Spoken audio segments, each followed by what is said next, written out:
Welcome to Syntax. Today we've got a potluck episode for you today. You bring the questions, we bring the answers. Questions about, does anybody still use Hermes or Hermes? What AI should I sub to? You got budget for one, which is the one that you're giving your $100 or $200 a month to. Is it time to move on from VS Code? Somebody has asked. My coding skills are atrophying and I feel like I'm falling behind. Do you ever hit flow state with AI coding? And some really good questions around how to know when to move on from a specific technology and when it's working just fine. If you got a question, please go to syntax.fm in the potluck, in the nav, there's a potluck button. You can ask a question there or just leave the question down below in the comments on Spotify, on YouTube, whatever it is. We'll see it. We'll answer it in an upcoming episode.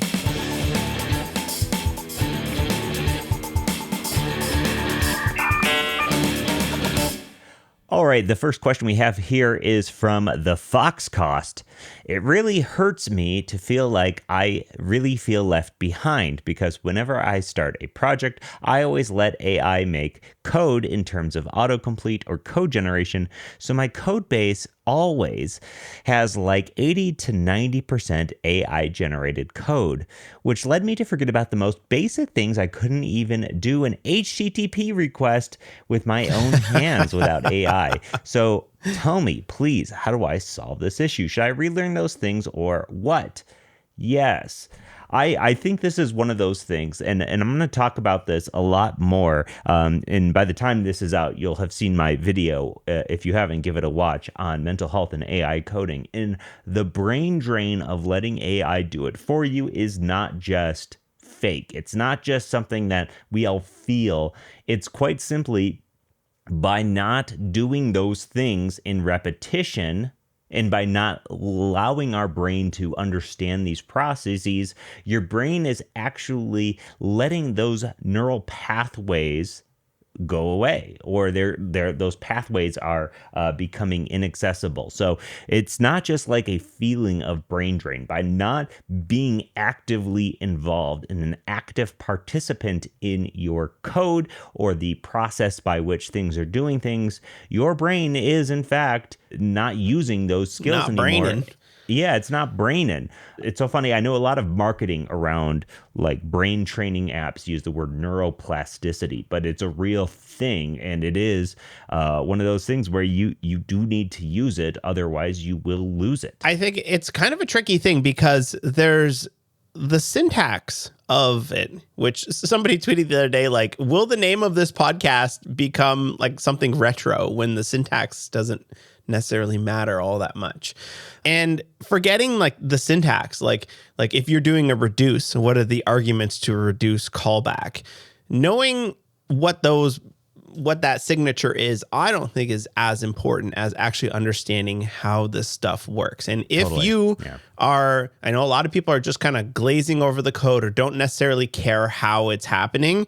If you don't know how a request flows through your application or how an API call is made, then you're going to hit performance issues. You're going to not understand how it works from end to end. And I think that those are two separate things of understanding the syntax, of being able to code it by hand, because certainly there are things from 10 years ago that I would not be able to code by hand. I do not know how to do the PNG fix from 20 years ago on IE. And that's fine because it's totally changed. But understanding the fundamental like flow of your application and the mechanisms and how everything works together, that is super important. And I think as people become careless of not reading the code because you don't necessarily have to, you also can get careless with actually understanding how these things work. You can just boop, boop, boop, type in the box and you don't necessarily care what comes out the other end.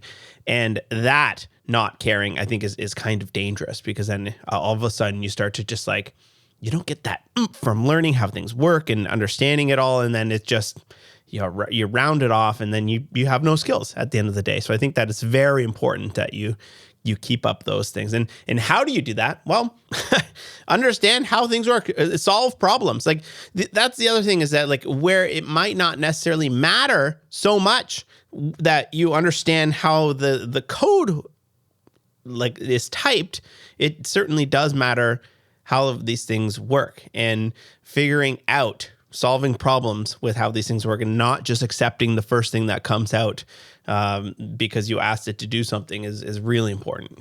Yeah, I think that's exactly about being an active participant and understanding the process in which these things are happening. I think it will make a big impact. Yeah. Even if you look at, I think we have a question coming up on this. If you look at the people who are doing the best right now in building out harnesses and like Junior from Sentry is one example. Kramer has like gone deep on understanding what is the best way to build some sort of AI assistant that we can throw in our Slack and can do work for us. And it doesn't necessarily, I don't know if he certainly does care about the code, but I don't understanding how it all works together and what the best flow is and like really critical thinking of how this stuff works is how that's become a very good implementation versus somebody else who just wants to vibe code their own assistant. And then 2 months later, they're like, whatever, it's a mess. I don't care about it anymore. Yeah, right. Yeah.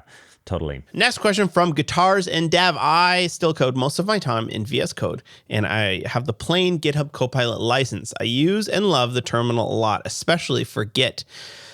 Now that coding agents and CLIs are the main thing, I feel a bit awkward in my setup compared to the Claude, Code, Codex, open code users. I must say, with the V2 incoming and the new TypeScript rewrite and all of the good things VS Code has done around agents, I feel that I have everything that compares to other editors. And what bothers me is that with AI usage and configs, it depends on the editor and there is no real standard. Yes, there is some work to standardize these things, but fortunately not everybody agrees.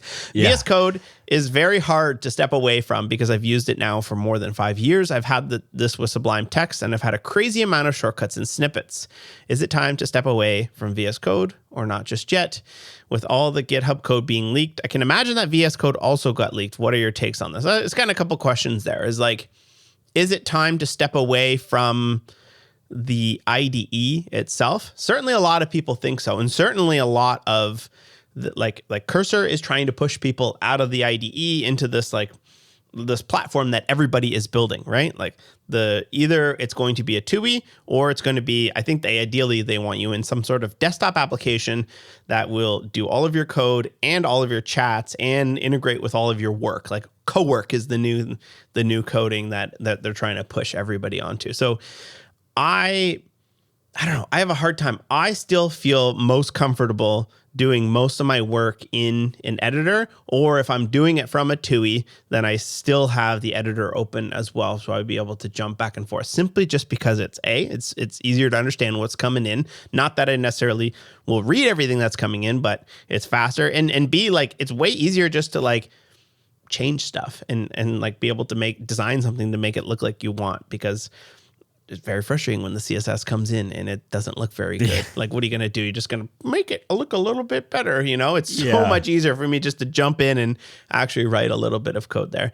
So is it time to step away? I don't think so. I think like you said, VS Code, they have all of the features. They're pushing in the direction of all of the other things that Codex, Claude Code, Open Code already have. Certainly they have an advantage of being integrated. They're a little bit behind and they got their lunch ate on quite a bit of this stuff. But I wouldn't say that. I'd say like if you're comfortable with this type of stuff, I don't think there's much that you're missing from from moving to another harness. What do you think? Yeah, no, I 100% agree. And I do love VS Code. Absolutely. I think I think a lot, I'm not going to say the performance is perfect on it, but a lot of times people complain about the performance are the same people who just installed whatever extension that someone on YouTube told them to install. And some of those extensions are not good.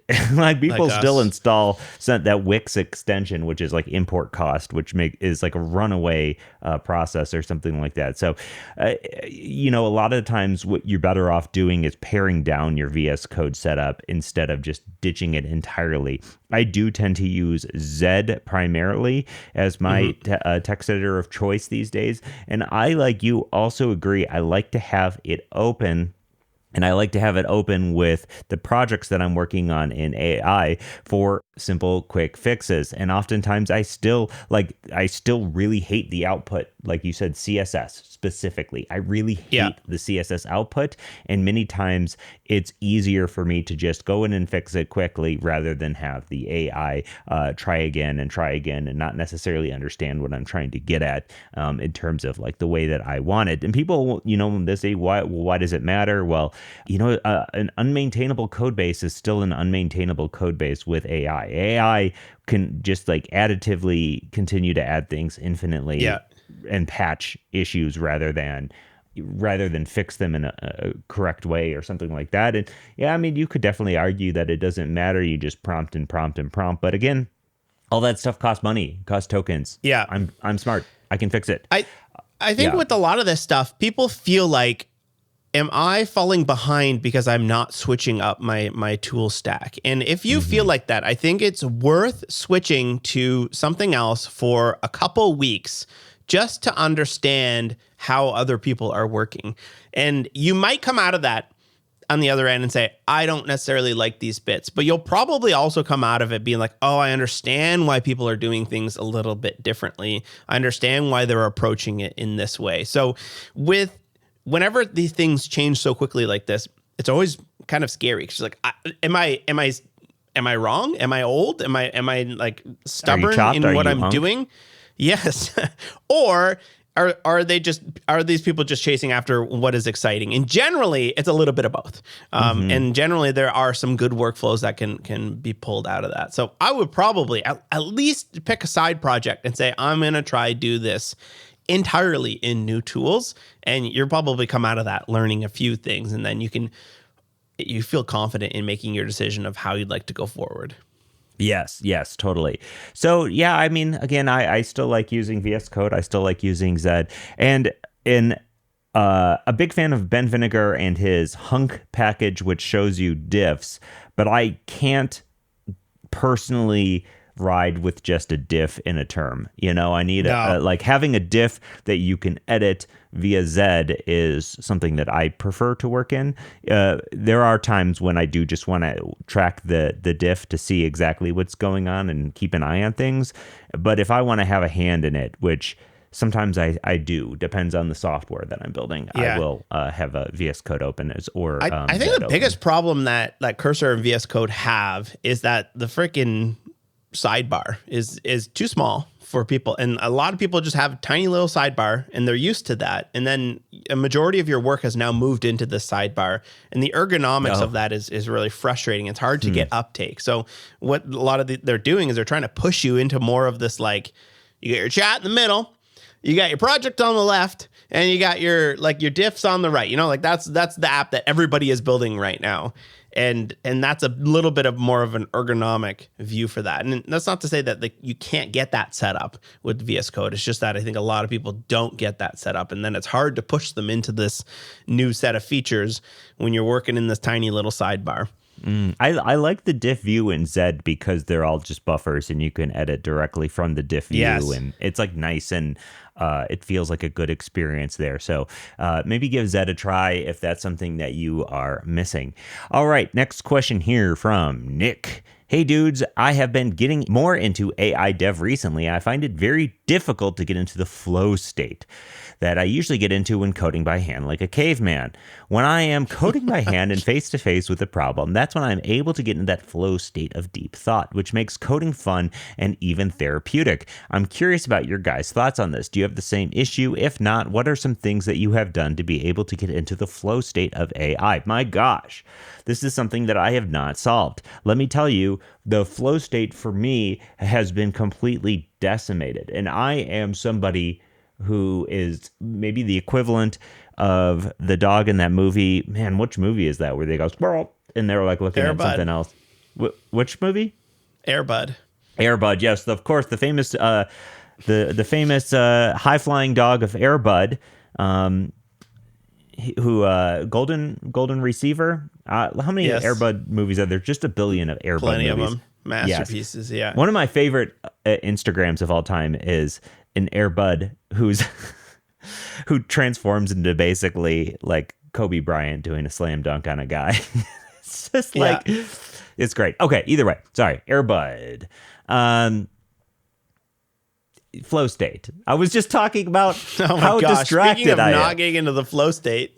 Can I talk about how distracted I am by then getting completely derailed talking about Airbud? How apt was that? Folks, that was not made up. That was true to my form.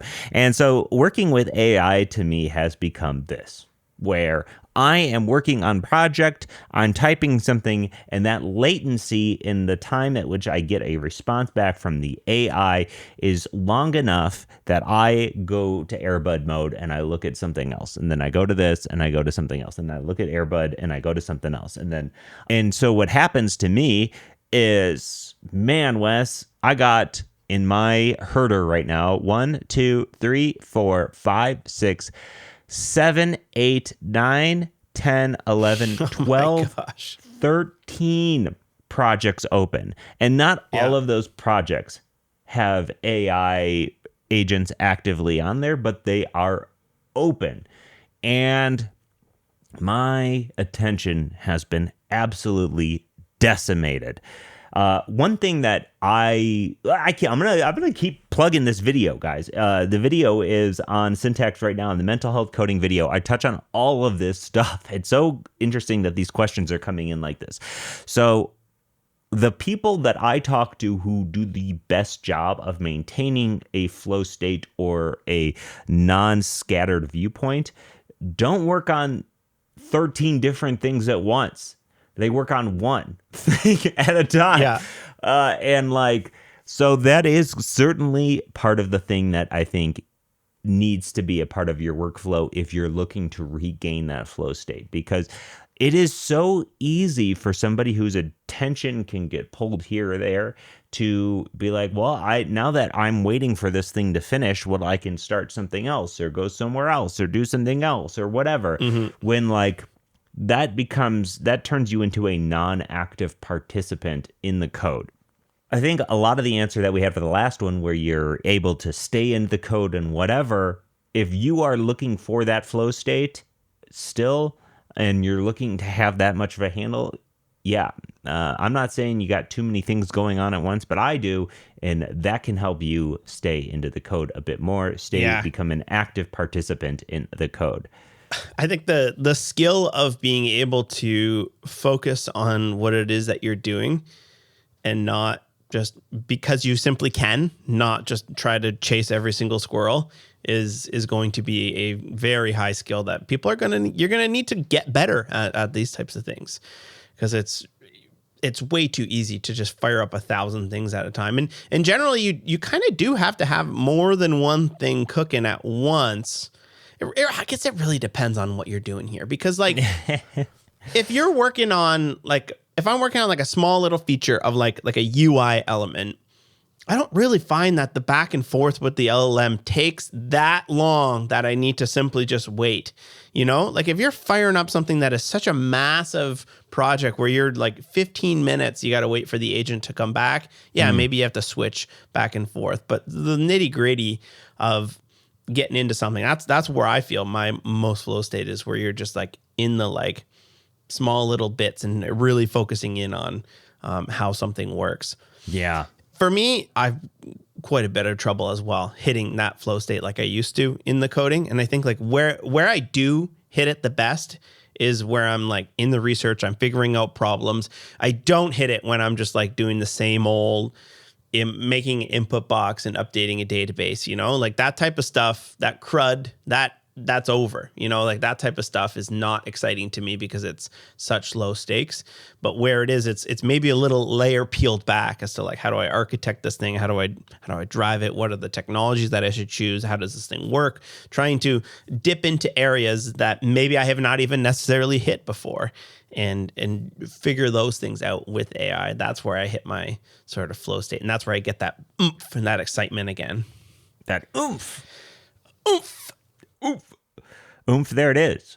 Yeah. All right. Next question from Dr. Fuzzface. And I intentionally hid this question from Scott because I'm curious what his thoughts are just on a first glance. It says, given what you have heard about App Protocol from Dan Abramov. So a couple episodes ago, we had Dan Abramov come on, and he talked about how App Protocol is not just for wieners that are on Blue Sky, but it's actually kind of an exciting thing for publishing content. So the question goes on to say, how do you think it stands up against Solid, which is the Tim Berners-Lee backed one? They are clearly taking different approaches, but I like what Dan is saying in taking a scrape first mentality. Pods, which is the Solid, which is not Solid.js. Solid, this just seems to be another approach from Tim Berners-Lee. They have this thing called pods. They seem to be technical hurdles for end users, and he links to solidproject.org. So I have intentionally hidden this question from Scott, and I just landed Scott on this website, and I'm going to ask him, hey, Scott, what is Solid? From doing a quick glance at the website. Solid. Get involved. Help shape the future of Solid. Solid. Your data. Your choice. Advancing the web to empower people and communities. Okay, so far, a big old nothing here. Get a solid pod. And then a quote from Tim. Okay. Read about Solid. Solid is an evolution of the web by its creator. Okay. Interested in getting your own Solid? Develop with Solid. Okay. So what is it? You know what, Wes? It's funny. I see now why you gave this to me. But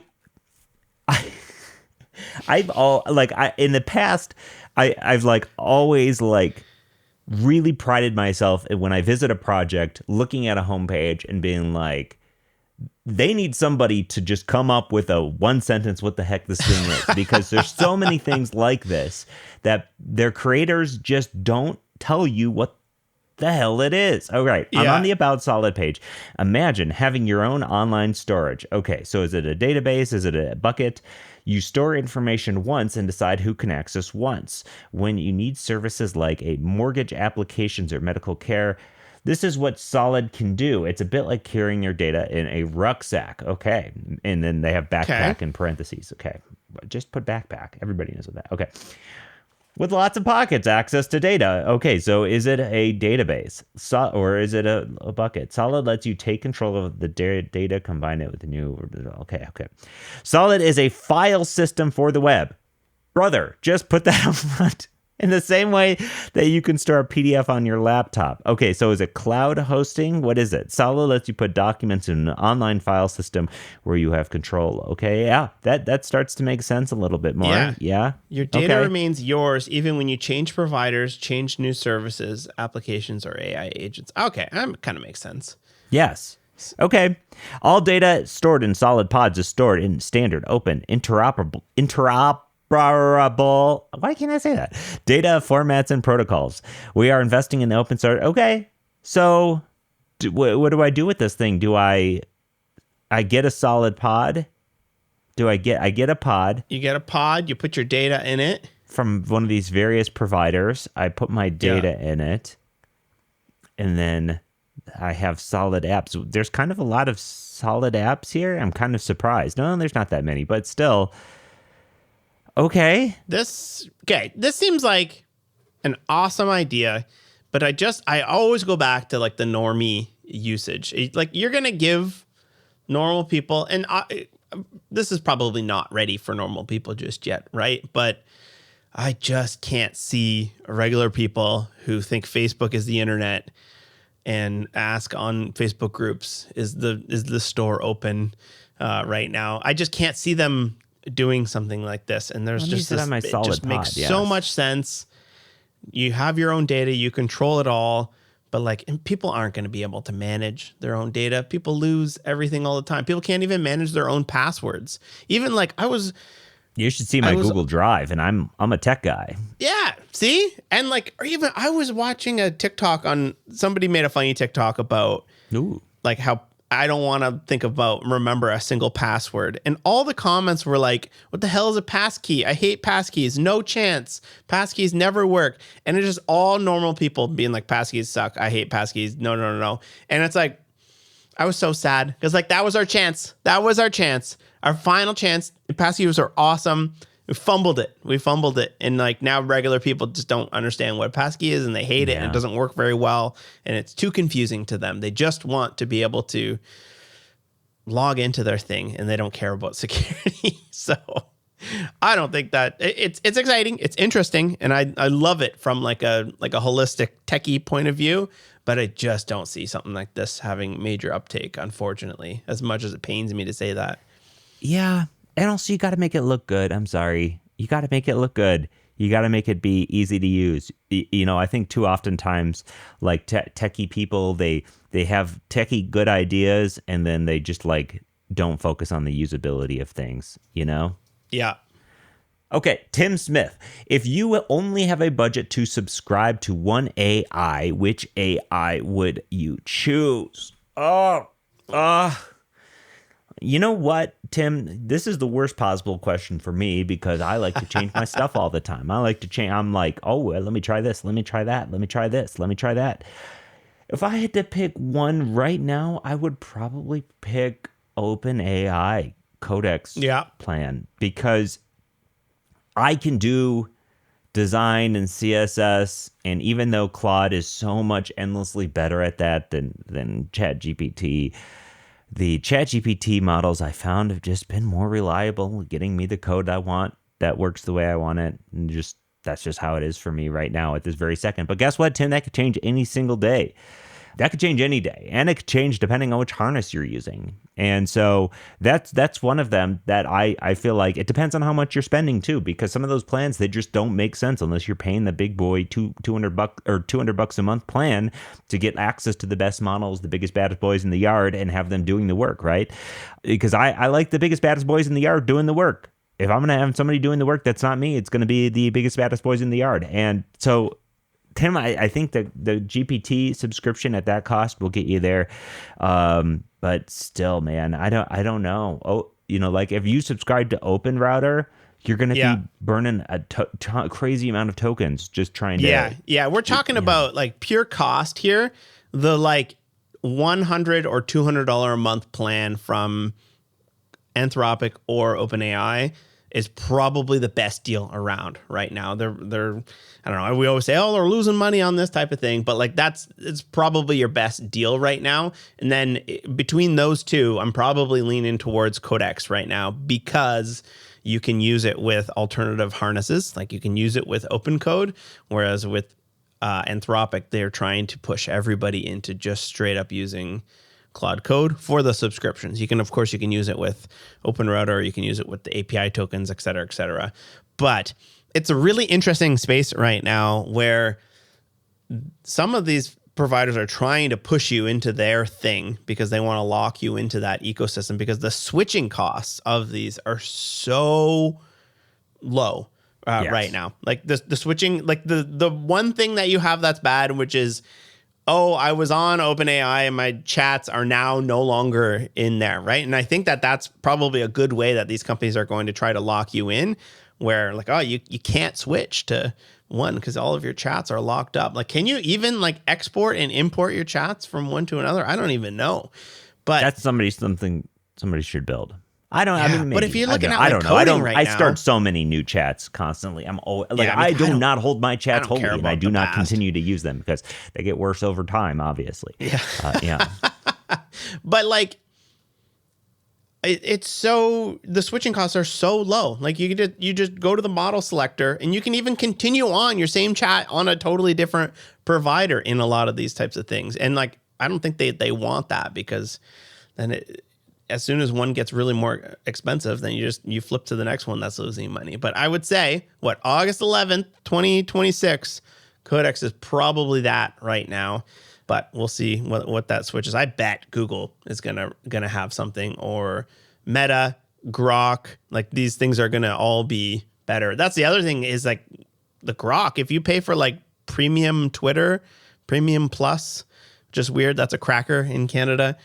You get like a certain amount of Grok available. So then there's all these like weird things where like, I get it for free with my X, Y, and Z. My cell phone plan comes with $40 a month of this. So then I'll use that first. And then we bought a car, and at Costco, they gave us like free Grok or something. It's going to be, you're going to be seeing that type of stuff where people just like, you bundle it in. It comes with your cable subscription. I got 20 tokens for free when I bought a chicken wrap at What do they call it? A chicken bake at Costco. Yes, I got to use my Costco tokens because I bought a chicken bake. I agree. You know, I think the one thing that you can do, Tim, that is beneficial to you is get a setup going where you can make your stuff portable. Because let's say I want to do Claude Code for a month, and Claude Code makes this the worst out of things, but you can just symlink everything up, all your skills and all your agents files and whatever. You can set up systems to do that. And if you do, then like you can try Claude Code for a month. And even though Claude Code sucks because the Claude Code TUI sucks, but it also tries to keep you in it. As long as you can make your stuff portable and your processes portable, then you can move from one harness to another harness, from one agent to another agent, model, whatever. And to me, that is like the major unlock, rather than like really investing all of my time into one harness and one model. One tool I'm taking a look at, and I haven't tried this just yet, but it's from Rye Sullivan. He's the guy that built Answer Overflow. We've talked about him many times on the podcast, but he's building executor.sh, which is essentially connect all of your tools to everything. Because this is one problem I have, is that I use all of the tools and I have to they're all slightly different. Sometimes they'll discover all of the skills in the MCP servers, but sometimes they won't. But I have VS Code, Claude Code, Cursor, Codex, Pi, I use them all so I can talk about them. And it's so frustrating to have to set them all up somewhat differently and make sure they're all properly, the one I use a lot is the Cloudflare MCP, and I have to log in with all of them and whatnot. So this is supposed to solve that pain. They got Claude Code, Cursor, and Codex going into the big E. And then you've got Sentry. You get your Sentries set up with that, and you can use them with any tools, GitHub, Linear, all of those types of things. I'm going to set this up after because I've just sold it to myself. But this is exactly going into the big what I E. need. Yes. I mean, I've seen this. I've taken a look at it. I agree. I think the hardest thing for me making things transferable is the MCP stuff. I think the MCP stuff is the hardest because everybody has their own MCP config style. And that's annoying to have to move that stuff over. And once I get my MCP set up, I tend to just I don't know if I'm adding more MCPs, and I tend to be adding more CLIs. Some MCPs are very good still for me, but I have been doing more just straight up CLIs and then either having a skill or something. Because once it's a CLI, they're signed in and everything has access to that then, right? That works well. Yeah. I'll actually share something too, and this is not this is not the same thing. Something that I've been using, Wes, is this Swamp Club. Swamp Club is the Swamp Club does a great job of telling you exactly what it is up front. Deterministic automation for AI agents. And so you set up your processes here to reach for things that can be automated in a way. So yes, this is a different problem, Tim, but if one thing I've been doing is putting more of my stuff into Swamp, and then now what I have to do is just simply use Swamp on my things, and then it's okay, I want to provision a domain on Cloudflare. Okay, Swamp has my automation, which is not AI based, by the way. It is code based. So it just runs that automation that is code based to set up and provision a domain on Cloudflare. Okay, I want to set up and provision a local domain so that way I can access this across my network. It's in Swamp. So whether that's Claude Code hitting it in Swamp or Pi or anything hitting it in Swamp, it does it, and it does it the same way every time because it's code and not the AI doing it. So I've been really, really loving this tool to do make things more portable. Awesome. I'm going to check that out. That's great. I just love this whole get your setup as movable as possible. And then as we go through all these crazy changes and rug pulls or whatever, you're just so easy to switch to something else. Yeah, get your go bag. Just doing what you're doing. Yep. Yes. All right. Jimbo Wesper says, hey, Scott, Weston, CJ, longtime listener from Sweden. I bounce between embedded C, Postgres, and a bit of front end. That is quite the stack. I keep running into the same thing. When do you actually drop a tool that still works and is still maintained. My question is where the pressure really comes from. Is it the tool itself getting worse, or is it everything around it? Hiring, libraries drying up, CI integration, the can someone else pick this up in 2 years problem? Has there been a specific moment where you realize something perfectly functional has quietly become too expensive to keep? And as a bonus question, he says, any migration you regretted? What did you think you'd gain versus what you actually got? Yes, this is a really interesting question because there is a sweet spot in between hanging on to the good old trusty, faithful thing that works well, is well supported, has been doing you well, and then it starts to creak, starts to get older, and you start to say, I can't hire for it. A lot of the examples don't work as well as they thought. A lot of the new libraries that come out are integrated. Perfect example I've had in this one is Express. I hung on to Express for probably 3 or 4 years longer than most people did. And I finally got to a point where the TypeScript story for it sucked. The integration of everything modern sucked. A lot of the new stuff that I wanted to use were not based on like the middleware. So I had to write these like conversion middlewares to go from Express middleware to web request and web response middleware. And I finally got to a point where I'm like, this is more of a pain than it being old faithful that just works and is battle tested and whatever. I need to move over to, I moved to Hano. So that is a perfect example of something where I have that. And even like, I don't know, you're going to hire a young gun to work on something. They would have no idea what this thing is. It hasn't been around it's obviously well used, but it's not the tool that people pick out of the box these days. So that, and not to mention like speed and all of that type of stuff. So I'm curious what Scott has to say about this, because Scott is maybe the opposite, where he loves to switch and migrate to things. Have you ever regretted any of those moves? Yeah, I would probably say I regretted moving. I probably regretted moving to GraphQL, and I probably regretted moving a lot of things. This is going to seem kind of crazy because Meteor, even when I migrated off of Meteor, it was definitely kind of past its time in which people were really deeply using it.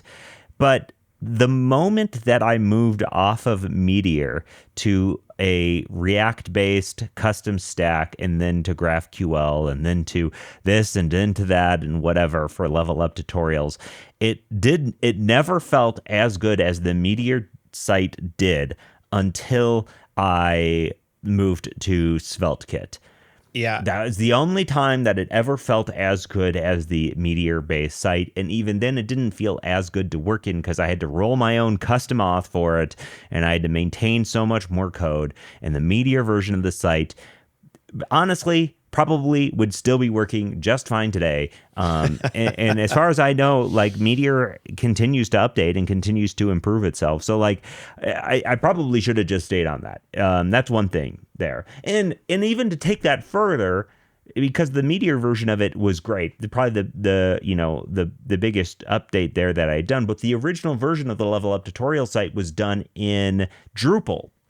And I should have kept it on Drupal. I would have been fine to have it on Drupal years and years and years later. I still would have been happy to have it fine on Drupal even today, just giving it a modern paint sheen or even like just a custom UI instead of moving the data, moving the database, moving it to Meteor and then moving it to this and then now, it's on MongoDB still and blah, blah, blah. Like, I am the worst person for this stuff because the old heads were right that you should have just stayed on what there's no sense in changing stuff that isn't, for a marginal improvement and sometimes a detriment to the code base. And, I understand the gray beards as my beard gets gray. In most cases, you can stick around until the thing that you want to jump to is very clearly the thing that you want to move to, and not the thing that is being hyped up, or not the thing that is exciting and people are trying to patch it all together. And once it's at a point where like, lots of people are using this, I think it's maybe like, I would say that's probably 3 years past the first time you hear people say something is dead. SaaS is another good example where lots of websites still running on SaaS for their CSS. It's probably fine, but probably we had the show probably 3 years ago. It says, is SaaS dead? If you're still on it, I think now is the time to switch to just using modern CSS. We have pretty much everything that you can do in SaaS, and there is new stuff in CSS that is not compatible with SaaS. Yes. We used to say, like, don't switch to something until you've heard us talk about it like 4 or 5 times. And maybe that's not necessarily as true in the modern sense here, now that we just have AI go fix it, write it in Rust for me this week. AI actually really feeling like I'm in a Rust mood this week. So rewrite my whole stack in Rust. So I don't know, things change. Yeah, switching costs are much lower these days. Yes, word. Cool. Next one here from Luan. Most of the UX quality we see today in React-based component libraries and design systems come from primitive tooling libraries, packages like Base UI, React Aria, Radix, Floating UI, etc. That pushes the bar and made ShadCN the success it is today. As a Django developer with heavy leaning on UI and UX, traditional SSR and MPA sites, multi-page application sites, and software will always be built using good old template and HTML rendered by the backend. With all that said, how could we achieve the same level of UX quality for traditional frameworks? I'm doing something close to a component library internally at my job using floating UI. It gets close, but never 100%, either due to weirdness in the browsers or just not having enough time, and deep pockets to dedicate to building good old HTML, CSS, and JS component library that gets close to what ShadCN has. Have I been missing a magical library that could fix drop-down tooltip positioning, hover focus, state helpers, and all that jazz? It takes hours and hours to get done. Well, my gosh, Luan, I would say web components. Hey, web components. Web Awesome, I think, is a good thing there to give a try.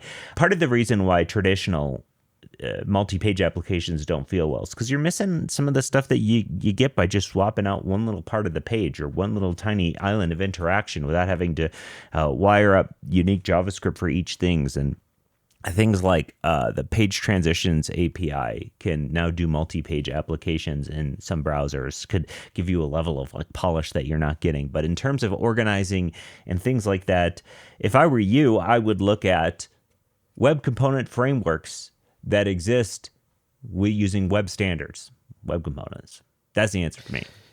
Yeah, I agree with this as well, where it's like you don't have the time to do it all from scratch. You haven't found everything. That's why people reach for a lot of these libraries or like lower level things that will help you build something like a ShadCN, because it's all done for you. I think we've said this probably for years. The web is slowly getting to a spot where you don't necessarily need a lot of these things because the primitives are getting so good.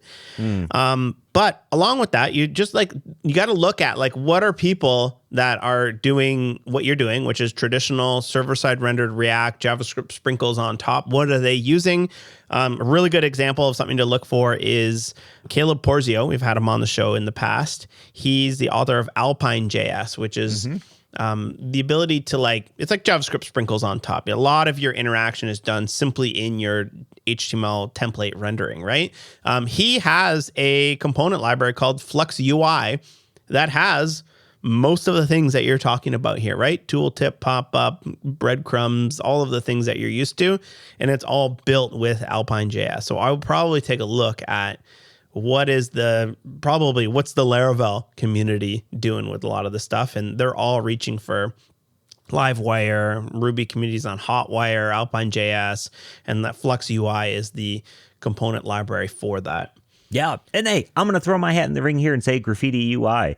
Graffiti-UI.com is a standards-based CSS only library for this stuff. Now, it will get you in that we don't prioritize older browser support. So that's one thing, but it is like the base layer for a lot of these components. And the idea of it is like an HTML-based version of something like ShadCN. However, there's no JavaScript. You can obviously augment this with JavaScript, but hey, that's where it's at. Check it out. Random Cat says, are you using Hermes or a similar tool? What are you using for? What model are you using? How much does it cost you per month? Are you happy with it? Random Cat, I am using Hermes, and I'm primarily using as an agent interface that my wife can use instead of ChatGPT. She fires up a custom UI that I built, and she chats with it, and I control the models and stuff like that. Currently, it's just on Codex. I use Sol because we're not using it that often. I have been thinking about replacing that and ripping it out, though. Not because I don't like Hermes. I like Hermes, but I went a little too maximalist with it, and I made like 8 different profiles that all have different specialties, and I just realized you had like trip planning features. It has so much stuff in it, and it doesn't need that. Not that it's like a problem. It's just like, it doesn't need it. It doesn't need it. Because we are using it for trip planning, and we're using it for different things and those. But like, I think I went too maximalist on the actual process of it all. So I've been like thinking about just ripping that out and having like maybe even like Pi-based agents that accept requests when they come in and whatever. Going more minimal with it. And so, I am using Hermes. I do like Hermes for lots of things. It is a context hog. It loves context. So that's something to keep in mind. But overall, as a harness and as a thing, like I just used Hermes a moment ago before we started the show because I have my NAS on my Tailscale network, and my VPN that the NAS is on and my Tailscale network were like not working after a power surge. So I just go into my thing and say, hey, I can't get into my NAS via Tailscale right now. Can you figure out why? It looks fine from the UI. And it was like, yes, just happened and then fixed it for me. Just SSH'd in and fixed it. What'd it do? I don't know. I'll check it out after this show. But so that's what I use. I use Hermes for just kind of personal assistant stuff and investigating things like that for me and my systems. Yeah. A lot of this stuff where like we had OpenClaw or like your own personal assistant, a lot of this stuff is just simply just folding into the tools that we use to code, right? Like I'll use Cloud Code or OpenCode or Cursor or whatever for all these things. And you saw that also with like ChatGPT and the Codex app have now merged, and now they're just one app, right? And it doesn't matter. Like you don't have to do this whole thing where, am I asking a question? Do I go to ChatGPT app, or am I coding something? Do I go to the Codex app or whatever? It's simply just like one app, you go to it and it can do whatever it is that you want. And like one kind of cool thing is you can turn a chat into a project if you're like, this is kind of interesting. Let's go down that route. So I'm not using any self-hosted stuff at the moment. I've certainly tried it all, but I'm just using my agent harness, whatever the one it is of the day. Again, I'm using them all as my my assistant thing. Yeah, I think for me, Wes, the reason why is like so I gave it to Courtney, and she can like prompt it to build little apps and stuff. And it, like, by all accounts, does on the network and gives them to her on her phone, or creates pretty sweet PDFs, and she can use it as an agent rather than having to like be locked into just like ChatGPT doing everything, you know? And it's like, it's totally different when the process is all writing files on your local system. Yeah. So. We'll see. I do kind of have that itch. And I think as we get into the spot where you can run these things locally, or you can run them significantly cheaper, I think I'll probably dip into that as well. And maybe even dip into like something we talked about, like giving kids access to this type of thing. You know, like what does that start to look like once you have 6 people doing this? I'm not paying for a 6-person license to one of these things for everyone to use. You know, that's going to be way too expensive. Yeah, my kids have an agent. Screwed by Netflix. You know, Netflix used to be $12, and what is it now? I don't know, like $300 a month, something crazy like that. And I've never been one of those people that complains about the quality of the stuff on Netflix, but come on, it's gotten it's bad. It's bad. I'm not happy with any of the new stuff on Netflix. I'm turning into that person. Like, whoa, why do they got to put podcasts on Netflix? Who's sitting down and being like, let me put on a podcast on Netflix? Come on. Who cares? Or games. Who's playing games on Netflix? Amy Poehler on the TV. She does it on YouTube, but like if you, again, we talk about normies. My wife will put an Amy Poehler podcast on the TV while she's doing something, you know, sewing or run around the house and just kind of have something on. So I get it. Maybe people aren't doing that with coding podcasts, but they are doing it with celebrities. I just don't care about that. No, I don't care about that. And I want every app to be finely tuned for the things that I care about specifically. Yes. All right, let's move into sick picks. This is a section of the show where we pick things that are sick, and I am going to sick pick this amazing battery bank. This is the Charge, Sharge. And Scott, I know you have one of these as well, because I have the Charge 2, and yes, I now recently got the Charge Ice Mag 3. And this is an awesome power bank because let me tell you what it does. It's MagSafe, so you just like clip it on to your phone and it will automatically just start charging. The version 3 has a built-in USB-C cord, which I absolutely love, because when I'm usually using a power bank is when I'm like traveling. And what I like to do is I like to throw it in my pocket or throw it in my bag. And then like you have to make sure you also have like a cable. And I just love having a tiny little cable built in. And then of course it has a USB-C on it. It also has a fan in it, and it does like, I turn the colors off because they're kind of obnoxious, but it has like LEDs in it. There we go. Maybe you can see this. It's got some obnoxious LEDs you can turn off. I know, and it looks cool. It is so good. Like I bought a second one because I lost mine, and that's something that I do. But then I found it. Now I have two, and the magnet on it is so high quality. I absolutely love it. And I know battery banks is not something a lot of people are buying anymore because your phone will typically last all day, but it is so nice. Even the kids sometimes are like, "Oh, my iPad's dead and I don't want to sit near the plug." I'll just be like, "Oh, here's a battery, you know, you can plug it in while you're watching it." So if you're looking for very nice, get the Charge Ice Mag 3. And there's a little stand in it too. It's so cool. It is cool. It's a cool one. I like it. I like the stand. I use it while traveling. It's my favorite one to use while traveling. So yes, big fan of the Charge. Shout out to the folks at VS Code who hooked me up with one of them when I went there to the VS Code Summit. So that's where I got mine, and I love it. I'm going to sick pick an ESP32S3 1.64-inch AMOLED touch display development board, 2280 566 resolution, 16.7M color, QSPI interface, Wi-Fi, BLE5 support, onboard 6-axis IMU TF card slot, USB UART I2C. This little guy, let's see if I can.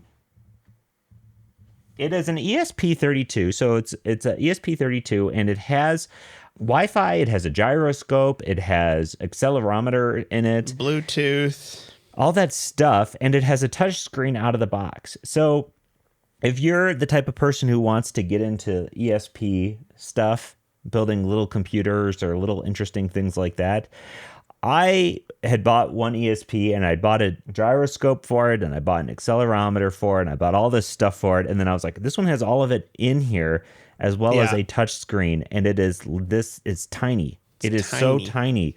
It is the coolest little thing. And I haven't started working on it yet. I have a secret project that I'm going to be showing. It's for my Century Hack Week project. I am so stoked to have this little thing, and guess how much this little thing was? It's $30. And that's $30 on Amazon. They're like $20 on Waveshare. So they are very cheap. What's that? It's the manufacturer of the display. So you can get it for way, way, way cheaper. But I needed it faster, so I got it from Amazon for $34. Either way, super cool little device. So super cool. I actually have a couple of those on order. I have a whole box of. This is my ESP32 box, and it is. I just have dozens of them. I've got the little docks for them, and I have tons of little sensors, little buck converters, external Bluetooth modules. I even have. Look at this one. Look how small that is. A screen. It is the size of my thumb. I have an ESP32 with a screen that is the size of my thumbnail, and.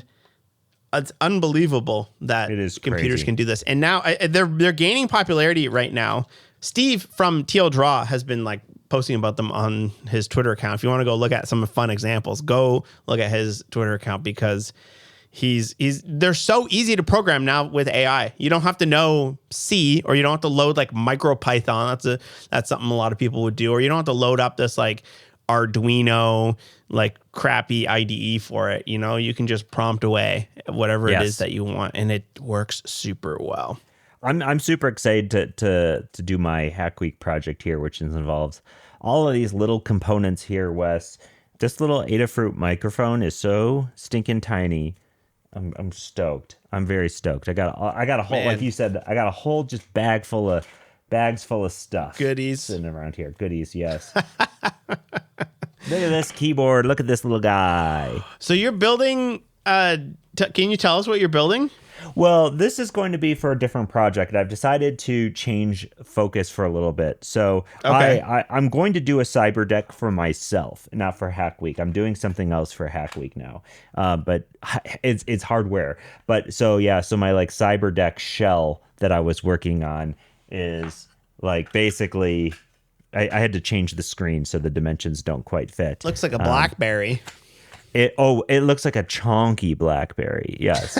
It looks like a chunky BlackBerry. It's going to be on a Raspberry Pi, but this thing is going to be really sick in general. It's going to be just a cool little full-on computer in a little CyberDeck package. I'm going to do something fun with it. I got a lot of devices going here, Wes. I got an e-ink screen over here that I'm looking at for a different form factor of device. This is another. Let's just show random technology we have on our desk. I have the Terminal X, which is the new e-ink super big display. X.